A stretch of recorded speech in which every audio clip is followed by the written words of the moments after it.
Dricus, first of all, I'd love to get a comment on the T-shirt you chose to wear today.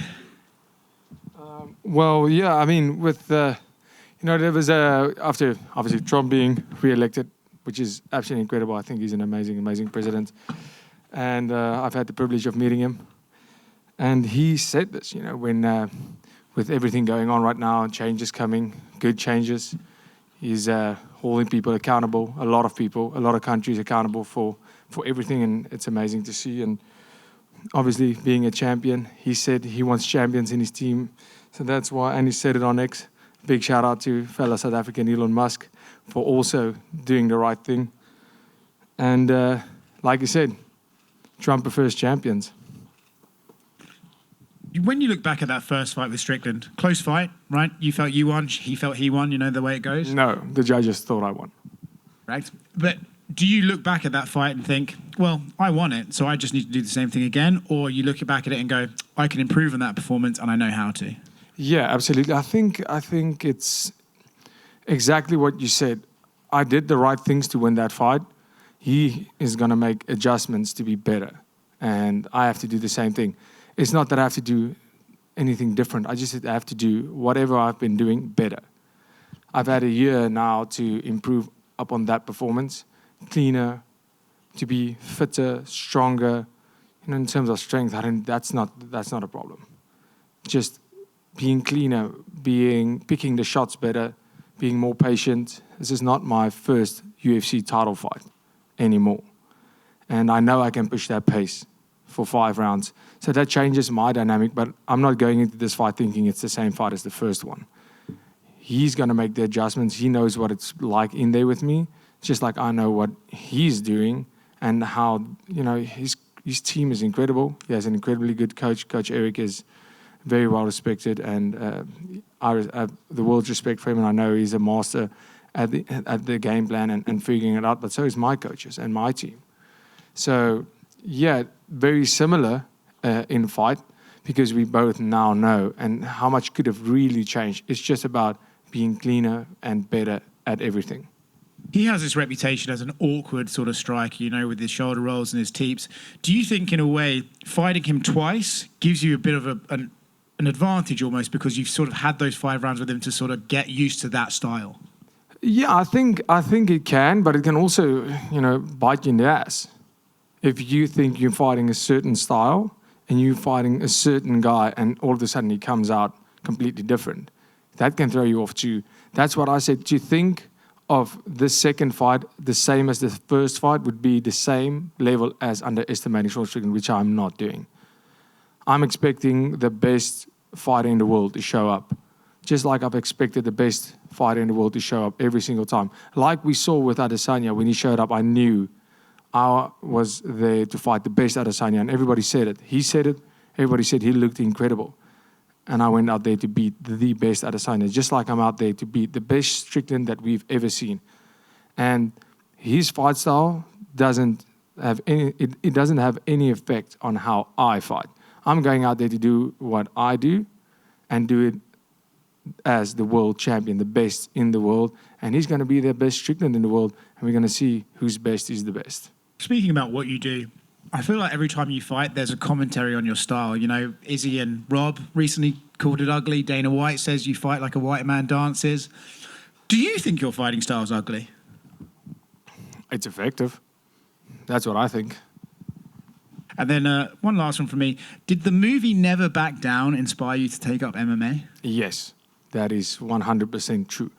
Which character do you relate to most in that movie? The one that gets the hot girl in the end. I feel like you're kind of the villain, brother. You're like... I'll take that too. He had the hot girl before that.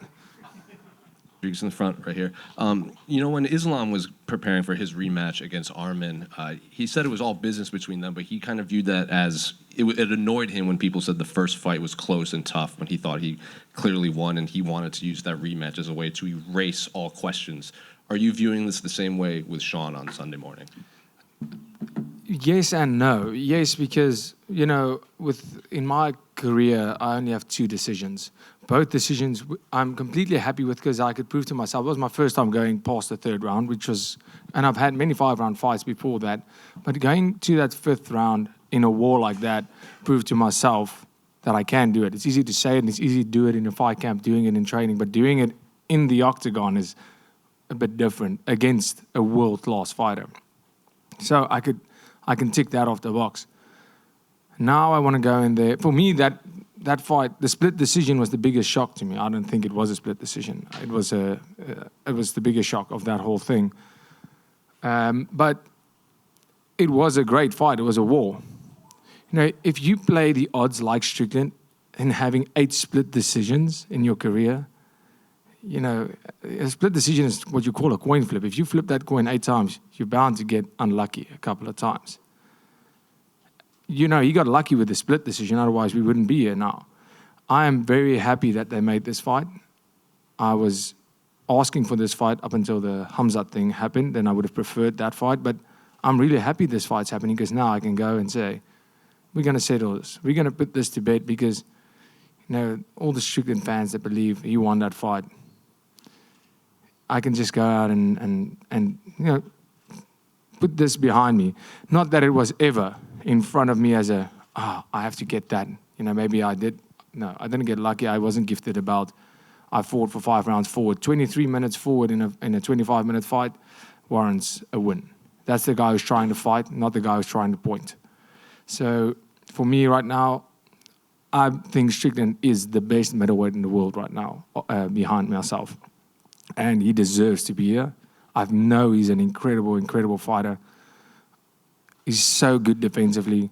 He's tough. He's hard to hit, and when you hit him, it doesn't have that effect as, you know, on normal guys. This man is an apex predator.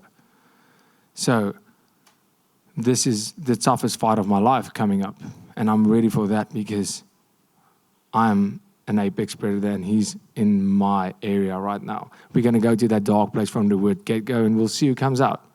And I can't wait for that because even if this goes to a decision again, it will be an all-out war, and there will be no doubt that I'm the best in the world. It's kind of going off of what you said in that, you know, Sean, it's difficult to fight and everything. You know, a lot of people were confused by Paulo Costa's approach to that fight against Sean Strickland. They were surprised at how he wasn't the usual Paulo Costa trying to blitz forward. Do you think that was just more fans are overlooking, like Sean made him do that? Like that was Sean's approach, and he's the reason Paulo was kind of out of sorts? Yeah, absolutely, because you could see that. I mean, Sean, he's a bully fighter. I said it before, he's a bully fighter, and, you know, he's been a bully on the mic, but the bully fighter is not a bad thing. What he does is he walks forward and he imposes his game on his opponents. And because the shots aren't that powerful, because it seems unassuming, you just wait and you take a teep and you take a jab and you take a jab and you take a teep and you go backwards and you're waiting for then you miss and you miss. And you're going backwards looking for your opening. Before you know it, you've been going backwards for 2 rounds and you're behind on points. Now you have to make it happen. And he kind of forces you. And then the momentum is so far for him that he has it. And then when he fights that way, you're not pushing a pace if you're going backwards. So he's fighting at his pace. He can jab, he can kick, he can jab, he can throw the whole day. He can throw quantity because it's not that hard.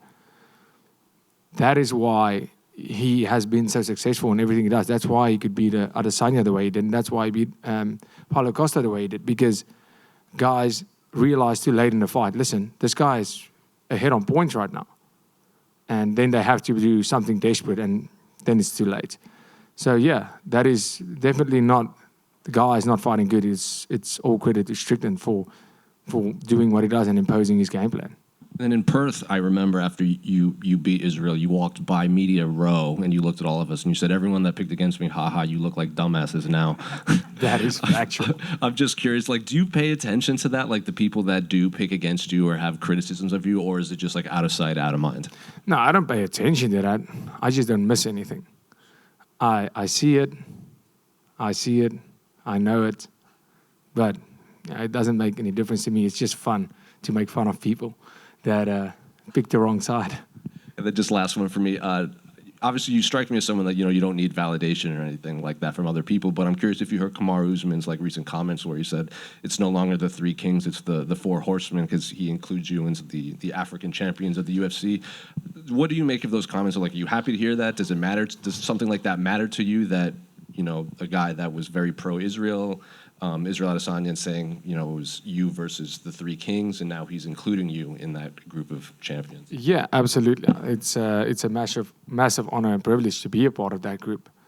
And, if you look at guys like Amaro, Francis, and Israel, absolute greats in the sport, and now Dricus Du Plessis era, and being part of that group is a massive honor. A massive honor because it's a small portion of very special people, between a small percentage of champions. Fighting in the UFC makes you one in millions. Being a champion makes you even more. And being part of that group is something that doesn't mean anything to anybody else, but to me, as an African-born fighter, African-raised, African-residing champion, just like for them, it means the absolute world to be a part of that group. Because just a quick one, I saw Sean was talking about a headbutt in the first fight and how it impacted the fight. What was your reaction when you saw him sort of saying that was one of the key things that sort of turned things around? Well, my reaction was it only felt like a headbutt. My right hand is really, really hard. But it wasn't a headbutt. It wasn't a headbutt. There's evidence all over. You can see the video footage. Everything is there where the eye is already bleeding before where he shows the headbutt. It was a right hand. I remember it in the fight, seeing it. I remember in the fight I was throwing the right hand and I could see the blood coming from his eye the first time. And I caught him on that exact same eye many times. You can watch that fight back. How many times I caught him on that exact eye. And the blood started pouring. Late in the fight, don't you wrestle with your head? The head was there. I saw what he showed, but he was already bleeding then. And there was definitely no headbutt. There was rubbing. Our heads were rubbing against each other as you would when you wrestle. That's why we have cauliflower ears. Both you guys have a lot of respect for each other after the first fight. But you did mention it, he can be a bully in the octagon. He can sometimes be a bully on the mic. What are you expecting from this press conference tomorrow, now that you guys have shared the ring together for 5 rounds? Do you imagine it might actually be more respectful than what people might be thinking? I think there's so much mutual respect between me and Strickland, well, at least from my side. I have all the respect in the world for the man. He's an absolute warrior. He's an incredible, incredible fighter. I think he's proven that. In the beginning, when he beat Israel Adesanya, he got his title shot by fluke. He was the number 7 ranked guy. There was nobody else. He stepped up. He was never supposed to be there. And he proved that he belonged there. And after I fought him, I went, wow, he's a lot better than I thought. He is as good as, the papers say. He's deserving of this title shot. I can't believe he hasn't had it earlier. He is an incredibly good fighter. And I just know I'm better.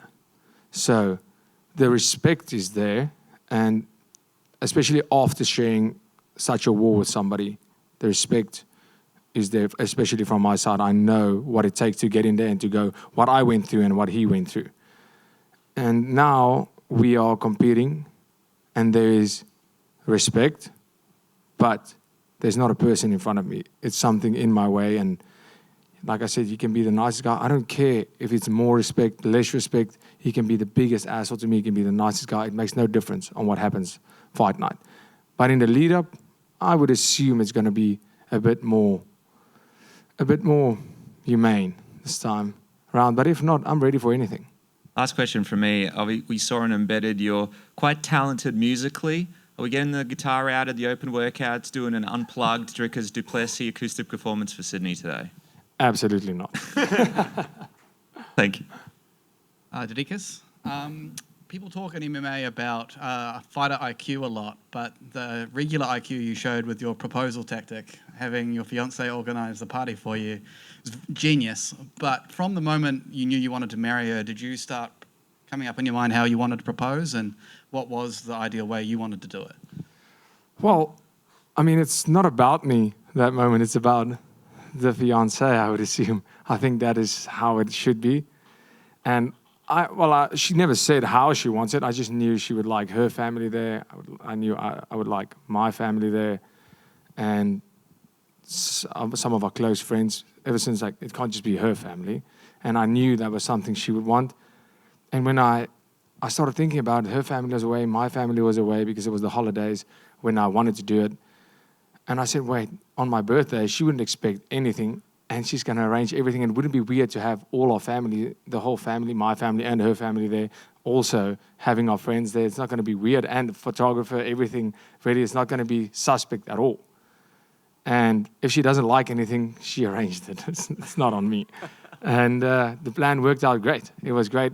I was more nervous for that and I thought, whatever, I'm just going to do it. Didn't think about it. Thought on the night, just going to go with it. I'm going to say this and this. Didn't say anything. I was mumbling some random shit. I don't know what I was saying. And then the ring box got stuck in my pocket. I should have taken it out, thinking about it, because I have big hands and my hand got stuck in the pocket. Well, she said yes at the end. Well, when I was so nervous when we got up and I put the ring on, I asked her, did you say yes? I didn't even see if she said yes. But I'm glad she said yes. And I guess the bonus is it's a date that's easy to remember now as well. Easy money. Easy. Congratulations. Thank you so much. Dricus back here. In Sydney in Perth before your fight with Israel, I asked you about. I felt a lack of respect you got as a champion, and you said you don't fight to appease people on the internet. And while I know that hasn't changed, do you feel you get more respect coming off your last victory? I always feel the respect. I don't even pay attention to the disrespect. I don't. I can tell you this. I read it. I laugh. Sometimes I have an off hour and I go on X and reply some random people. I don't even know if they are somebody, and just read it. Go, oh, great. I can dish out some banter. Other fighters, if I have time, if I have an extra hour sitting on the couch, and I go, cool, let's banter, and then I'm not paying attention again for like a week or two, and when I have an off hour, I'll go on and have that. That's how I approach any disrespect. I mean, it's the disrespect. I don't even. It's like water off a duck's back. For me, the respect is the respect I see, the appreciation I see, and the love and support I see, and that's my fuel. I don't get the disrespect doesn't fuel me more or less. I don't care. The respect and the love I get from people, and the people that believe in me and want me to succeed, that motivates me to go out there and prove them right. Apologies for stepping on your answer there.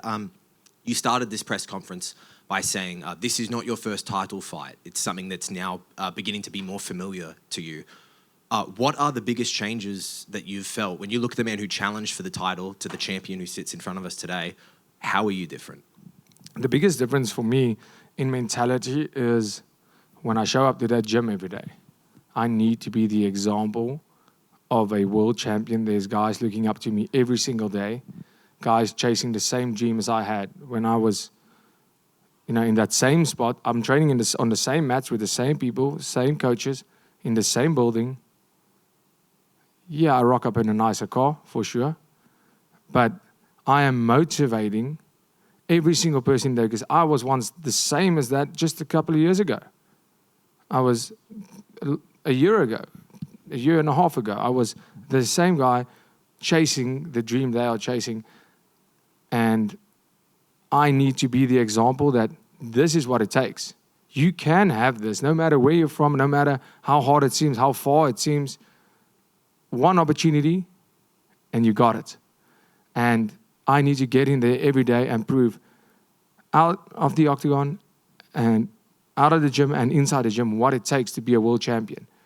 That's the biggest change, is the responsibility that came with being a champion, and inspiring, because right now I'm at the top of this sport. So everybody looking at me in that gym, my training partners, to show them, you can also have this, but you better know this is what it's going to take. Be there first.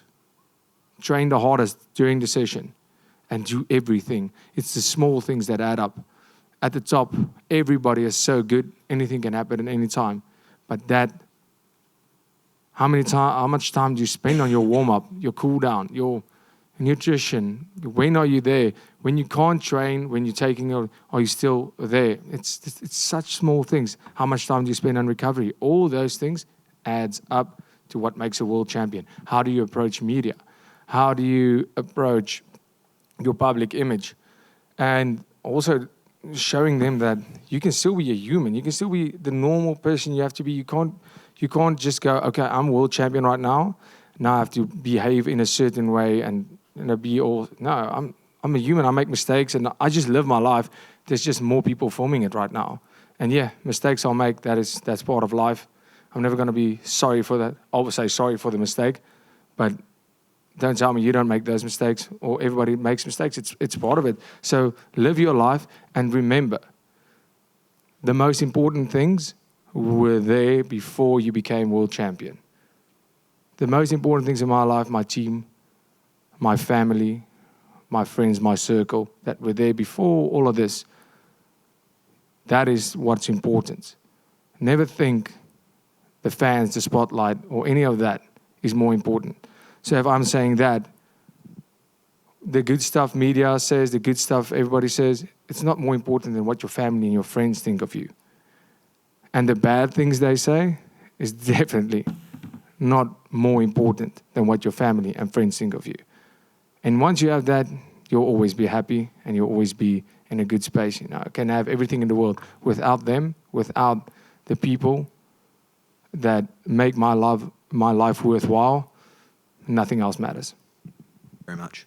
How you going, Dricus? Good to see you again, mate. Congratulations on your engagement. Thank you. I recently listened to your podcast with Mighty Mouse. It was awesome. What really interested me was your take on wanting to, stamp your legacy in the middleweight division, not move weight classes, at least not in the near future. Could you go into a bit of that now? Like, there's so much talk about other champions wanting to move, Ilia Topuria, Islam Makhachev. Why do you have a different take, those champions? Yeah, I think, when the time is right, the time is right. I think if there's nothing left, yeah, the move is there. I 100% agree with that. If Robert Whittaker would have beaten Hamzat, would have changed my opinion. If, not that I said I wouldn't have taken that fight, but then we have a case. If you start doing a rematch now and then another rematch, that's when it becomes dodgy in terms of, do I still need to be in this weight division? But if you look at the middleweights now, I said at least 3 times defending my title before going up. This is my second one. But look what happened with Imamov just now. How the middleweight picture changed in the last year. The whole top, from the rankings from 1 to 5 completely changed. Izzy and Rob being at the top for how many years has gone to 4 and 5. You have Imamov at 2, Strickland at 1, Hamzat somewhere, and you have Kyle Bahal coming up. You have these guys coming through the ranks, a complete new era of fighters, and I'm part of that era. And it's amazing for me to lead that era and in the middleweight division. And before I want to move up, I want it to be clear that I am the greatest middleweight on this planet. Very interesting. You were mentioning a lot of those top-ranked middleweights. You have Sean Strickland training with Kai Bahayo, Rob Whittaker training with Israel. You say you want to train with either Rob or Israel or both of them. Do you find it interesting that so many in the top 10 of that division are training with each other, even though they're meant to be competitors? Yeah, I guess I'm not training with anybody in the top 10. Lucky for me, I just think with Rob and Izzy, it's a different dynamic. Right now, they know trajectory-wise, they'll never fight each other again. And yeah, Rob can, at his age, can make another run for it. I think he has another run left in him, 100%. And for Izzy, I don't think there's another title run. With all due respect, I think his legacy is cemented and will always be there. And whatever he feels like doing, he can do. I put him in the same category as Anderson Silva at this stage of lose as many fights as you want.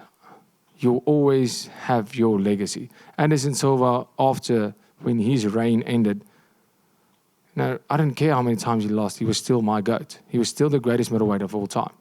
And I feel Izzy is in that area where whatever he decides to do, take super fights here, there. If you want to, if you still have the passion for it, if you've lost the passion, you have the money, you have everything, don't do it anymore. You don't have to take any more trauma. You don't have to put yourself through that. But if you want to do it, go for it. Nothing he can do can tarnish that legacy that he's already built. So that's a different scenario. I think Kyle and especially at Extreme Couture, there's a lot of guys coming in and out because it's in Vegas. A lot of guys joining the PI. I guess that's a mutual agreement they have. Okay, cool. We train together now, but if the fight comes, we're doing it, and I can respect that. And one last one from me.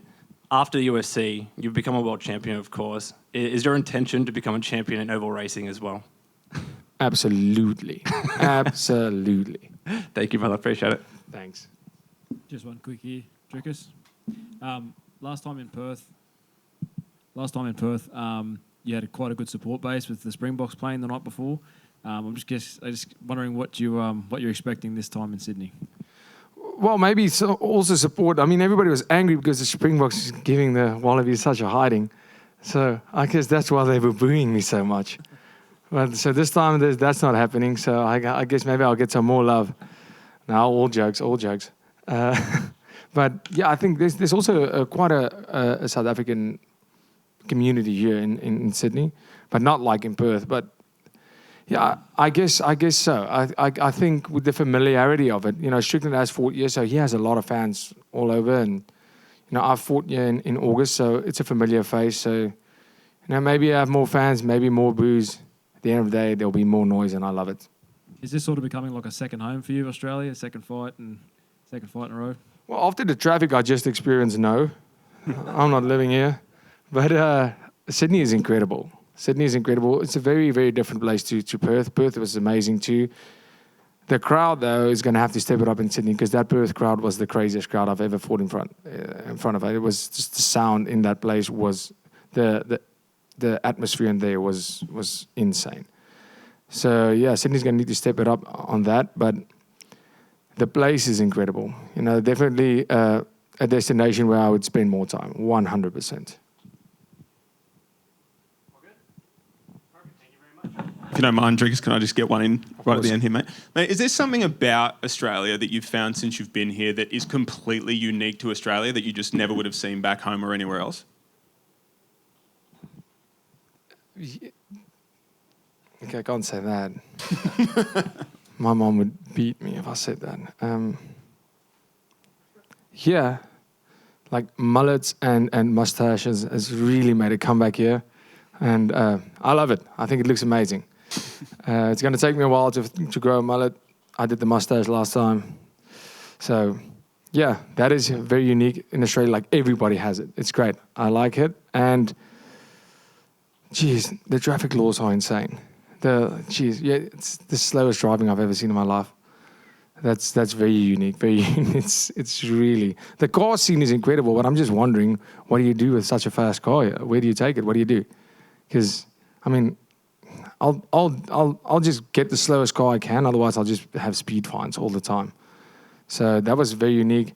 And I have to say this, in terms of the culinary experience, it's the food that's the closest to South Africa, especially like Sydney and Cape Town is basically one in the same place.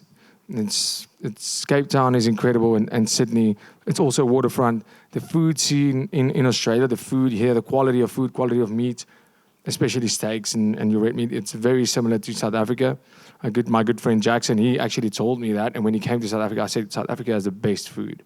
He went to South Africa and he said, okay, I see what you mean, but Australia also has a great food scene. And when I came to Australia, I have to agree. Like, Australia is the one place on earth that competes with South Africa when it comes to good food. Thanks, mate.